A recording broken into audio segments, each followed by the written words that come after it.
የባል ቤተሰቦች የምሬን ነው የምለው የባል ቤተሰቦች የኔም ብቻ አይደለም የሁሉም ኢትዮጵያ የሚፈርሰው ትዳር በባል ቤተሰብ ነው አብዛኛው ዋካችሁ የናንተ እህት ስታለቅስ ደስ እንደማይላችሁ ሚስቱም ልጃችሁ አግብተው የመጣትም ሴት ቤተሰብ አላት እነሱ እኔና ባለቤቴ ብቻ ብንሆን አንጎዳዳም የተጎዳዳ ነው ቤተሰብ ገብተው ነው ወንድምየው እኔን የወርክ 15 ቀን አራሶኝ ኦፕራሶን በርግጫ መጥቶኝ ወድቄ እሱ ታስሮ እኔም 6 ቀን መርፌ ተወግቼ ድኛለሁ ይሄን ማና መጣው የባሌ ድክመት ነው ወንዶችም እባካችሁ ስለ ድንግል ማርያም ሚስቶቻችሁን አክብሩ ወይ መኖር ካልቻለ አያግባ በቃ የሰው ህይወት ያበላሽ ልጄ ለምን እውነት እንዳልኳት ታውቃለህ ሁሉም ነገር ውሸት ሆነና በአንድ ምሽት ያቺ ሰክሬ እንዳወራሁት የሆንኳት ቀን ማለት ነው ሁሉም ነገር በአንድ ምሽት ውሸት ሆነና በአንድ ስልክ ጥሪ ልጄ ብቻ እውነቱን አወጣች እዛ ውስጥ ለኔ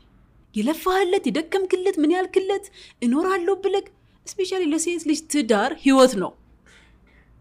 መከበሪያዋ ነው ጌጧ ነው የኔም በእግዚአብሔር ጋር ሄድም እንዴ የሌላይቱ እህትም በእግዚአብሔር ጋር ሄድም እንዴ ወንዶችን የምትበድሉ ሴቶች የእውነት አቁሙ ለገንዘብም ብለሽ ትዳር እንዳትመሰርቺ መስራት ትችያለሽ የትም ሀገር ሁኚ ፍለጪ ድከሚ ገንዘብ ይመጣል የልብሽን ሰላም ግን ለገንዘብ ሰጥተሽ ወይም ሰጥቼ ማምጣት አልችልም ሰላም ከሄደች ሄደ ማዋጣት በመትችለው ነገር አዋተክ ኑር ልክ እንደ ዶሮ ለምታዋጣው ምንድነው እንቁላል ነው ትርፏን ነው የምትሰጥክ በሬ ግን የሚያዋጣው ምንድነው ስጋውን ነው የሚያዋጣው ሞቶ ነው የሚያበላው እናቴን ወዳታለሁ ይላል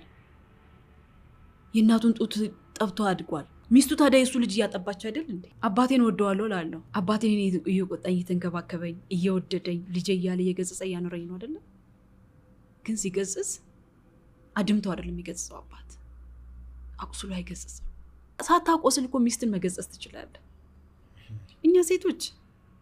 ደካሞች ነን ምን ሰበር